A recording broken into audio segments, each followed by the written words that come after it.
Hey,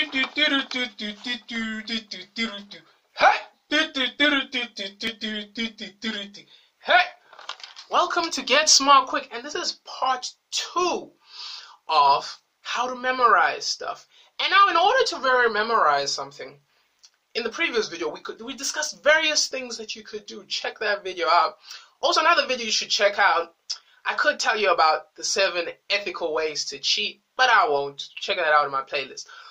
But the first thing of all, those tips will be useless. Those tips will be useless if you don't incorporate this. This is the building block, the foundation for the information to be retained and restored in your mind very easily and effortlessly, so you don't have to stress. Number 1, what you'd like to incorporate is that the fact that when you're studying, you want to almost, you know how a TV show is scheduled into 30 minutes? You want to try something similar to that. What you'll notice is that when you break down your subjects into 30 minutes, you have unlimited ability to retain your information, because the brain likes things that are broken down into proportionate chunks. So it's very easy to manage, and it gives you the ability and leeway to really soak in the information. Now, when you break down the information into 30 minutes, what you'll automatically notice is that when you break it down, the information is obviously easier to soak in. But if you also, like a TV show, you also add you add 5-minute breaks in between each 30-minute segment of studying. It'll how can I say? It will open the doors, the floodways in your mind to really soak in and test the information without you having to really drill down. And plus, in that break time, if you're clever enough, you can also add little rewards, incentives to really make yourself really go even harder. That's when you'll notice that it's really very inspiring. The studying thing becomes as a boring thing. It gets really fun and energetic and exciting. The next thing you really want to do is active learning. Now, most of us, we don't do active learning. And what is active learning? Active learning basically boils down to this. Most of us, when we study, we just put the book down and then we just read. We read through it. Can I remember this boring stuff? That's basically what we do. And it sometimes it works depending on how long, how short, or when we have to do the tests or whatever we're trying to memorize. How long we need the duration of that. The problem that we run into that is that life is very dynamic, and then because life is very dynamic, things are constantly happening, and when things are asked or come at you in a different way, it doesn't really feel nice, and it really messes up the tempo that you had originally. And this is why we need to do active learning. And what active learning is that when you're constantly looking at what you're studying and you're trying to really challenge it. You're trying to challenge, why did the author write it like this? Why? You're constantly asking yourself why, how. You're making it into a fun dialogue where you're constantly challenging yourself and you're debating about it, and you engaging yourself with it in order to really reap the benefits and the rewards of that. The next thing you want to do is that you want to add notes on what you've learned already. This goes back to the active learning. When you challenge yourself and you challenge your notes and you're constantly doing that, certain ideas will come up, certain ways on how to make this much more easy and effortlessly.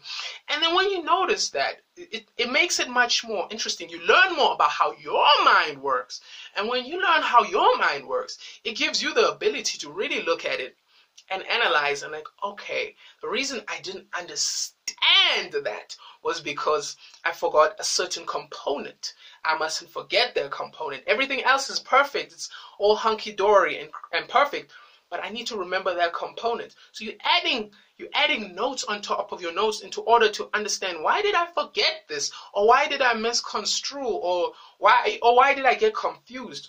When you're constantly adding notes, it really challenges your mind and creates other neural pathways that allow you the ability to really drill down on this subject and look at it like, this is very interesting. I can really break this down and understand it much more better. The next thing is, you want to teach something. You want to teach someone or something. Doesn't matter. You can teach your dog or you can teach your friend. But what you'll notice and realize when you do this is that you will effortlessly see if you really understand this or you really don't. You're just a parrot. Because at the end of the day, if you don't truly understand stuff, you can't teach it to someone else.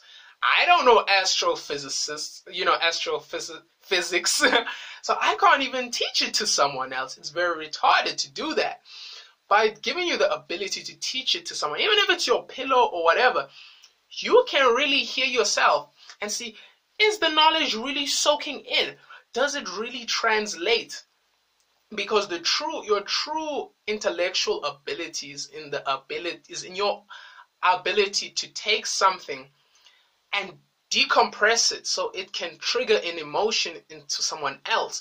And then when you do that, when it triggers that emotion into someone else, when it triggers that emotion, does it really make them want to take more action into doing this? Does it make them want to, not really like, this is boring, man, I can't, It's all about mental engagement, As people, we want to be mentally engaged. So with this teaching someone or teaching something, you'll notice that are you able to even engage yourself with what you're learning? Because if you can't really do that, it's very pointless, bruh. It's pointless. You should be doing some other shit. You know what I'm saying? That's not the right way to do. This is why it's very important to teach someone else. Because like the Latin, how does the Latin phrase go again? You learn more when you teach someone else. Going back to that thing I was saying about the notes, you learn how you think, how you process, and how you analyze and attack information. The next interesting thing is you want to quiz and challenge yourself. When you quiz and challenge yourself, you turn it into a really fun game. And when you turn it into a very fun game, it stops becoming this boring information that, that needs to be understood at this time, at this place. It becomes a fun game. You can engage. It's very challenging. It becomes almost like a reward system. You lose, damn it, I need to get better again. You turn it into a fun game. When you turn things into a fun game, that whole stress of, I gotta do this, you stop procrastinating. And you attach a good emotion towards it. And it makes you want to chase and run after it. And then that's what we want to do. We want to stop that heaviness that makes us not want to study and stuff like that. By turning it into a fun game where it's challenging us, the neurotransmitters in our brain want to share this information and becomes much more better in a holistic perspective. The next thing you want to try, it's not for everyone, but I found it very helpful in certain sections and certain subjects, is that you want to study backwards. And why would one study backwards? It's something very interesting. If you ever get tested on something, you've noticed the teachers and stuff, they take from here, they take from there, they take from here, they take from there. They take from all over the place. It's never a beautiful story. It's this weird thing. By giving yourself the ability to study backwards, it gives you the opportunity and allows you to really drill down on the information, and you can also analyze things from a different perspective in how that instead when we study the way forward, the first part of when we study something is always a setup, and then it sets the thing up for the climax, and then boom. But when you understand the climax, and then the setting up of the climax doesn't become much more important, because what we truly after are the nuggets, the climax, the nuggets of the information, because that's what people be asking. They're not really asking the setup package. They're asking for the nuggets. And when you can study it backwards, and also another interesting thing you should try is studying random topics at random times. So you study term 1, 2 sections from term 1, 2 sections from term 2, 2 sections from term 3, and you just mumble it up. When you do that, you force in your brain, and what you'll realize is that it really forces your brain, and then the information can soak really easily in your brain, because now you have to challenge yourself. And it becomes a very engaging game of wits and intelligence, and that's what we really are after.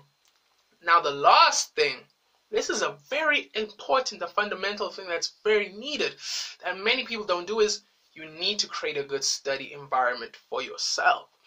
Maybe you have posters or something, but you need to create an environment that allows you to to study and be at peak performance, because they've done scientific studies where people were put in very stressful situations and things like that, and the people didn't really perform really well. By creating a very peaceful and chilled environment for you at home or at school or whatever, it allows all these techniques and tactics to really soak in your mind very easily and effortlessly, so you can get whatever your goals may be, whether it's a 50, a 60, or anything above. It's all about creating training, basically is all about creating situations that really help, that benefit you, so when you're going to fight war, you can easily and automatically win and dominate and get whatever your target is. Someone once told me that sharing is caring, and everybody knows what it's like to share something. When you share something, it's because you realized you learned something new about something that we were never taught, and you want to share that. And other people like to share something because they find it very informative and very entertaining, and they cannot keep this to themselves. And many people share something because of the fundamental beliefs that it helps them achieve their goals. And you can find yourself feeling the need to share something for the reasons I mentioned, or for the reasons that make sense to you. Thank you very much.